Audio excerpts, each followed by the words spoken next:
Hello everyone! It is the 5th of January 2025, and this is episode 6 of this Treasure Inside Edition. Max is on assignment this week, but we are again joined by the management. How you doing, management? I'm doing good. How are you? I'm doing especially good today because completely off topic, but I am a Denver Broncos fan, and it has been a long road. 2015 we won the Super Bowl, and we haven't made the playoffs since. And today the Broncos are going back to the playoffs, so I'm particularly happy about that. I'm not sure if you care at all. Yeah, I'm not a football person, but I know that the listeners out there, there are a lot of football people, so I'm happy for you. Right, and there might be other people that are not Broncos fans that are not happy about that, but I'm particularly happy, and it's my podcast, so I'll do what I want. And I'll Yeah, be happy about that. you do what you want. We are also joined again, very lucky to have Froggy back with us. How you doing, Froggy? Hey, thanks for having me. Good. How you been, mate? How you been? I've been again off topic. I've been cold, really cold. It's been cold all day today, and gonna get colder this week. So I'm bundled up. But I'm warm inside with the promise of treasure. That's good. And you've been busy. You've been very, very busy, right? Recording all sorts of videos, and you've started Estes Quest too. That's correct. I'm 10 days. I think 10 days into the quest, and it's going pretty exciting. I think I might have made these clues a little too easy. So how's it going? Are people picking up on the clues? They are. So, along with the public clues I put out there, I have a Discord that people can join, and every day I'll release a photo that's getting closer and closer to the gold. And some people have already identified where some of the pictures are, so they're closing in. That's great. And for people who weren't listening last time, you've hidden an ounce of gold, which is worth at the time of recording, what, $2,500? Is that right? I think we might be close to 26 right now. $2,600. You've hidden it somewhere in California, I believe. Correct. Southern California, and it's specifically in the Mojave National Preserve. That sounds really, really fun, and I wish I could go do it, but I can't right now. But where should people go if they want to see this and participate? So you should go to my YouTube channel, Essays Quest, and I've got a playlist all separated by there. Essays Quest 2 is the playlist. It's the West Coast one. Don't join the first one because it's already over. You won't find any gold. That would be really be a bit of a waste of time. Although it Yeah, still could be fun to go through the clues. it could. Yeah, it could. The clues are still up. Well, I'm so excited this week. There's been a lot going on, and we've got two big solves, well, information to talk about from you both. So you both are going to be doing a lot of talking this week, which I'm very excited at. But there's been a lot going on. So let's start off by talking about the news of the week.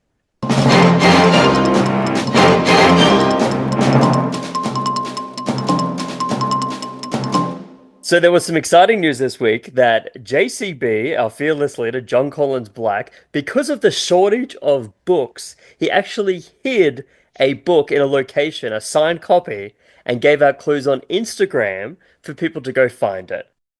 Yeah, so actually he hid it in a Barnes and Noble, which you would think to hide a book in a bookstore. Talk about hiding things in plain sight, which as I go through this treasure hunt, I'm finding more and more commonly that that is his MO. So keep that in front of your mind. But there were several people in the Cow Lazar's chat going after it last night, but it ultimately went to the winner. Her handle is at Gabs Trying, and it was in the Barnes and Noble in the Commons at Calabasas, in which is a suburb of LA. So she actually sent her husband to go grab it, which is the greatest honeydew item I've ever heard of. And Froggy, you were watching this live, right, as it was unfolding? Yeah, I just Was it just coming up? happened to be at the right place, right time, and I think Parzival was a fan favorite. Gabs was a dark horse that we didn't even know was in the hunt, and of course, trolls pop out and are messing with him, trying to dissuade him from his quest. But he's getting there in like five. He says he's like 5 or 10 minutes out, and then Gabs pops in and it's like I think she shows the picture that her husband had sent. Like, oh, I have it. I sent my husband. Thanks for playing. But no, everybody was a good sport about it, so it was kind of funny. Did you see the clues that he was putting out there? Yeah, which is very interesting. I like that what management said. This is insight to how he runs little mini quests, little games, little puzzles, and I think we need to analyze it. I'd be watching that clue video over and over again. So it seems like he went with a linear theme this time. A couple people who live in the area, someone shared their solve for it. There's someone posted on Instagram a solve for it on how they used the state, the street, the shopping center, the movie theater, and finally the actual Barnes and Noble stand cutout or something like that. So very interesting how he put that together. Maybe we'll do a full analysis next week. But there was no ridiculously complicated, overcomplicated word search involved to get the No, I guess point you don't right. have to be a genius to get it. No grand cipher, you guys. Nope. No grand cipher. That's right. That's right. And there was a few other things on the Discord servers in particular this week that were interesting. I think management, you picked up on a comment you were going to discuss, right? Found on Cal Lazar's Discord. Yeah, so the handle was at Shaban. I don't know this person, but I thought it stood out pretty well that it was he or she called out, I think the number of step it takes to open the puzzle box is the number of puzzles we need in the solve. So, for example, the Forrest Fenn box requires 3 movements to open the puzzle box, so that there's 3 layers alluded to in the text for the solve of that puzzle. Yeah, the past and future box, it says there are 5 steps to unlock it. So it's good because some people think the word search has a message in it saying there are 5 clues in this word search. Like there's 5 layers you got to get through to figure it out. So it definitely interesting if he's really alluding to that's the amount of puzzles that need to be solved. That's very interesting. Yeah, I keep seeing the number 5 repeated over and over and over again. So I definitely think there's something to that if everybody wants to bookmark that in their brain.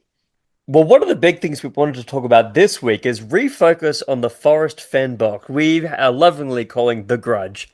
We were saying that John Collins Black spent something like, what, 4 years looking for this thing, so we suspected this whole treasure hunt was just a grudge to get back at everyone for him not finding the box in the first place. So, Froggy, you made a very interesting video, I thought, before. I watched the whole thing on a solve that you worked through for the Forrest Fenn box. So I thought it would be great if you could walk through some of that solve for some of our listeners. Would you better walk through that? Absolutely. I'll walk through, and if I get a little long, just give me a little bell or something, because it's pretty interesting. I think it's interesting. I found it interesting too. Okay, so starting out, I originally was thinking Montana, and how I got to Montana, it was basically just being a contrarian about. I came in here not knowing a lot about Forrest Fenn. I purposely did that. I didn't want to research it too much. I wanted to have my own thoughts on the words, and then I'll go research Forrest Fenn and see what I get from there.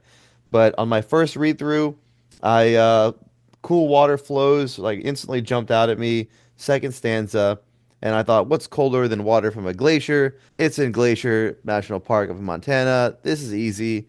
And then the more I went down, so many things seemed to fit. A place where once was brown. The town of Browning had been unincorporated or disincorporated, whatever the word is, a couple years back. So it's no longer like an official town.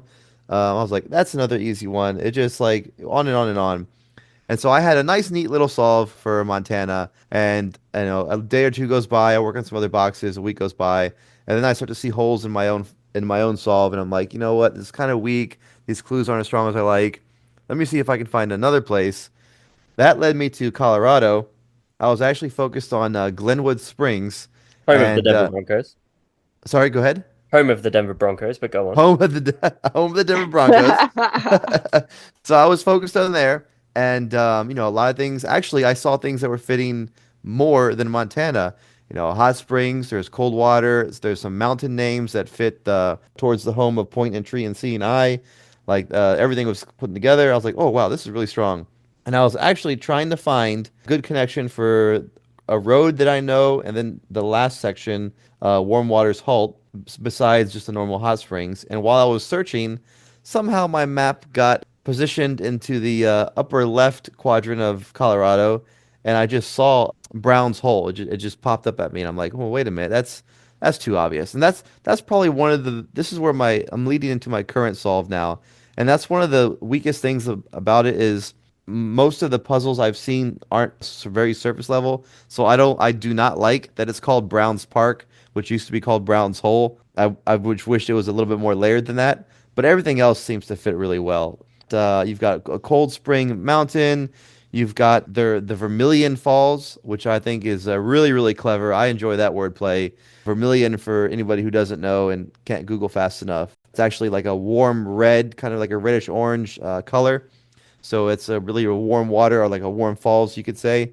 And that leads down That's to a nice little interesting. section. So warm as in you're thinking warm temperature, and he's gone with maybe warm color. Color, yeah, the color is warm. And I do believe that the same way that the word search was solved with like anagrams and shifts and ciphers, I believe, or allegedly, I believe that the Forrest Fenn, it's a lot of wordplay and double meanings. I think that's going to be the key to uncovering what's hidden in these words. So to go over a few of those again, you mentioned of point and tree and seeing eye.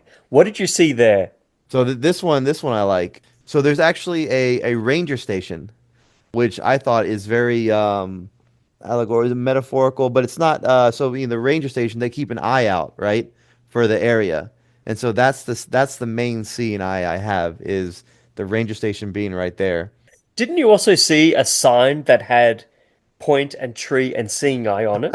I did. This one's a little bit cuter, but it is there. And when I look for a solve, I look for a couple combinations or a couple different interpretations of the clue, not just one. I think it's pretty strong if there's a couple ways you can see it.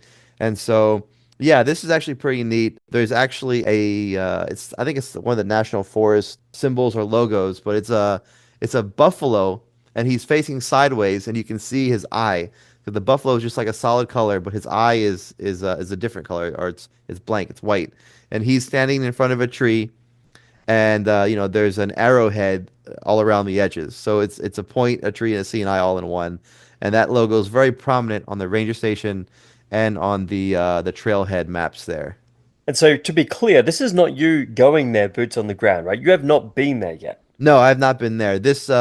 Luckily, this is a really popular, well, relatively popular whitewater rafting area, which is one of my rolling highs and lows. Right. Yeah. Is the gates of Lodore? I hope I'm saying that right. So there's a lot of videos. I've watched a lot of YouTube videos of people going down, and on their downtime, they're packing stuff into their dry bags, and they're camping out in the parking lot, and they're showing a lot of film of the area around.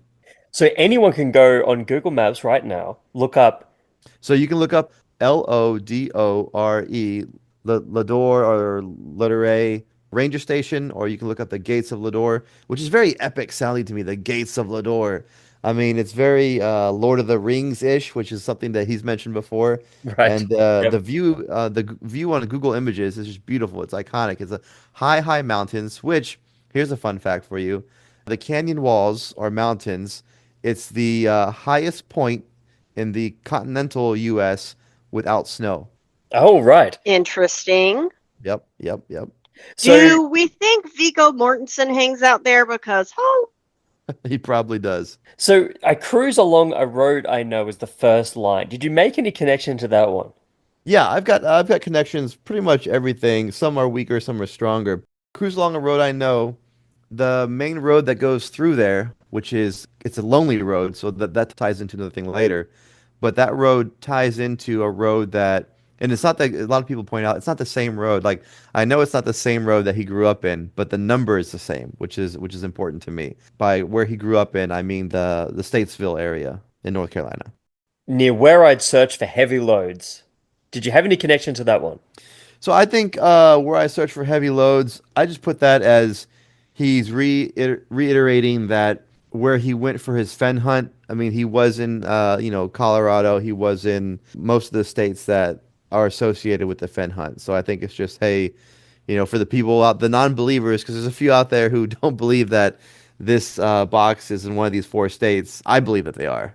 And follow through the canyon round. Oh yeah, there's a beautiful canyon there, and that's where the rapids actually go through, and it's very round. I mean, I don't know, round, bendy, canyon-y looking shape. Stop just beyond the camper's blaze. There's the actual camper's blaze, which is I think it's the Greek symbol lambda, a little like a triangle looking thing. I think that's a lambda, and it's actually the sign symbol for a campground.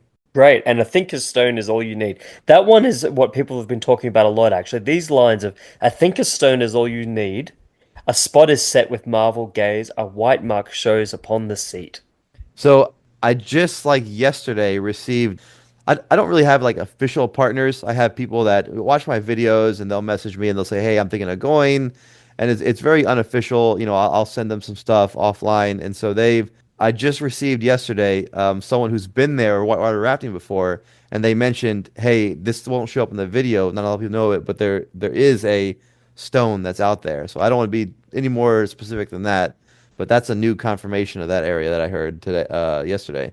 Wasn't there some talk about there being like a statue of a toilet or something up Yeah, there? yeah, yeah. So that was my initial one. So I guess the guides. I thought it was permanent because I've seen a couple pictures of it, but someone said, well, during the rafting season, or the guides will put it out there and then they'll take it down afterwards. It's not like year-round permanent, but it is there semi-permanent, I guess you could call it. But yeah, it's a toilet seat that's been like I guess installed on a bucket and it's just out there. It's the most beautiful view in the world, just like facing out the skyline out there and the ridge, and it's just that's it. It's just a toilet sitting out there. Yeah, I was thinking it was like a statue or something. No, it's an actual toilet. Okay, Yeah, so it's I think a stone is all you need. That's what we're referring to for the toilet, right? I chuckle at that. I don't know. I think JCB's got a sense of humor, and so I think there's got to be some humor, and every box has got some humor in it. He reiterates joy. I think there's something humorous in each box, one of the clues, and so this one, I always get a chuckle out. Where do you do most of your thinking at? I mean, who's coming up with all kinds of plans and schemes sitting there on the toilet? And I'll miss the golden bending stream. Golden bending. Was there any Yeah. golden bending there? So I don't know if this was a trick of the light, a trick of photography, but in maybe a third, maybe that's a lot, no, a fourth of the photos of the river that runs through this canyon, there is a gold sheen to it. And I don't know if it's because of the sediment in there, but the river does look golden. That's interesting. There'd be something to really look for if you're there, boots on Yeah, the ground, right? yeah. And lastly, if you can mark where warm waters halt, you'll bring it back for wait and dry. What's your thoughts on that? And so that's where the Vermilion Falls is actually a little bit ways away, but it continues to run the water, and it actually halts right there at the top of the gates of Lador, or yeah, right there at the top. So your kind of starting point where the trailhead is right there where the warm waters halt. And I don't believe that we're to take it literally as go search where the warm waters halt, because that would kind of contradict what he's been saying about, hey, don't get wet. I didn't put the boxes by the water. I don't want you crossing any water. So I'm taking it, the warm waters halt is kind of a place to park or a place to start, or a signifier. So the warm waters don't actually halt themselves, right? Well, so they don't really, the waters all continue to flow, but I think that tributary or whatever, that stream halts. It's no longer, the name changes is how where was where I'm taking it. Oh, that makes sense, right? So are you Yeah. excited? I mean, are you going to be going out there yourself to check it out? I just don't. My schedule doesn't allow me to get to Colorado. I'll be going boots on the ground for the AT one. I can probably swing the Pokemon later in the year if it hasn't been found, and I've got some other exciting spots. But Colorado, there's nothing in my life that I can excuse to get to Colorado this year at least. Not even like, a few $100,000. Not good enough for you. No, no, no. I think you've got quite an exciting life to be turning that down. But thanks for sharing it anyway. It's great for you to Yeah. share all this with everyone so everyone can get excited. Maybe go check it out themselves, right? Sounds like a convincing solve, so people can go to that spot and check it out. Yeah, anyone who's near, I mean, so that area is pretty remote. There's not too many big towns in that area. This was shared earlier today, was that JCB, he's been talked about some of his careers that he wishes he would have been.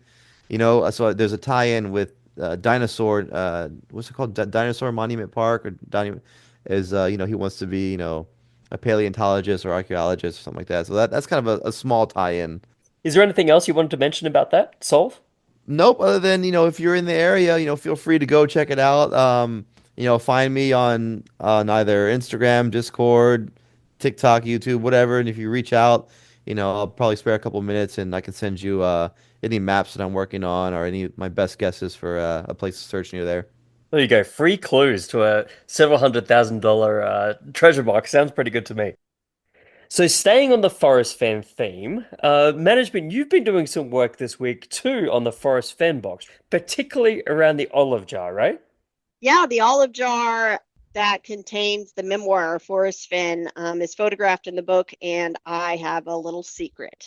Well, just to give a bit of background on this, apparently, according to John Collins Black, it's not just a memoir or an autobiography. There's also information in there about the original Forrest Fenn hunt. So people are very curious. I mean, how many people? Hundreds of thousands of people looked for the Forrest Fenn treasure, and there was all sort of mystery behind the treasure hunt. And there is a suspicion that inside the olive jar that John Collins Black bought and put in the Forrest Fenn box is more information about that hunt. So that's why people are so intrigued by this olive jar. And you've been looking into a secret on it or what could be contained within it, correct? Right. I think one thing that's interesting about the Finn hunt, I wasn't a part of it, but it seemed like it was the first of its kind, so it was very competitive. And while this is still competitive, I think people are being really collaborative, and that's really cool because I know part of what John Collins Black wanted to do was bring people together. But somebody had posted in one of the chats, and I had had the same idea that if you take the picture of the olive jar that's in the book and you reverse it, then, or mirror it rather, then it will reveal very faint words. Ah, So, right. yeah. So I did a quick 3.5 minute video of it and put it on my YouTube, but it's just time lapse of me working on my iPad and outlining the letters and revealing the message so that everybody can see the letters take form and shape because I do have to change the contrast. So what did you find? What did you see in the letter? Well, that's the thing that's exciting. So I posted the video on YouTube, and then it apparently was not the first time anybody's thought to do this, but a few years ago when the olive jar was originally up for auction, which is where John Collins Black obtained it to put it in this box, it had never been opened. And that is the photographs of that jar are different than the photographs are in the book. Right, because he And opened another, it, right? Probably moved the paper around, put it back in the jar, then took a photo of it, I'm assuming. yeah, so he read it, whereas when it was listed for the original auction, it had never been opened before. Correct. Okay. So a couple years back, there was another Discord user, Bavetta, who did an analysis on the jar, and it had the same theme. It's all about weddings and funerals. But I was able to go in and cut out the message that's in the book, and it overlaps with the bottom of the previous message. Do we know that JCB knew that we were going to go find the original photographs and then extract that message and put them together? I don't, but I do think that he intentionally placed the jar in a specific way and put the message back in the jar in a specific way so that he could use it as a clue. So what did you find? What were the words that you found written on there? So, like I said, it's a very weddings and funerals theme, right? So, everything John Collins does has the theme. It's a little broken up, so bear with me. I'm just going to read it as it appears.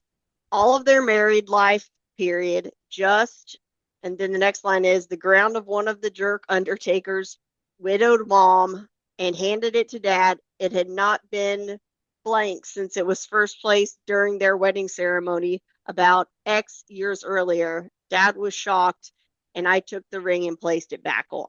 It's very vague. So I'm thinking he wants us to pick up on the theme, and maybe there's some words in there that jump out. What do you think, Froggy? Is there anything from that message that you think relates to the area that you saw?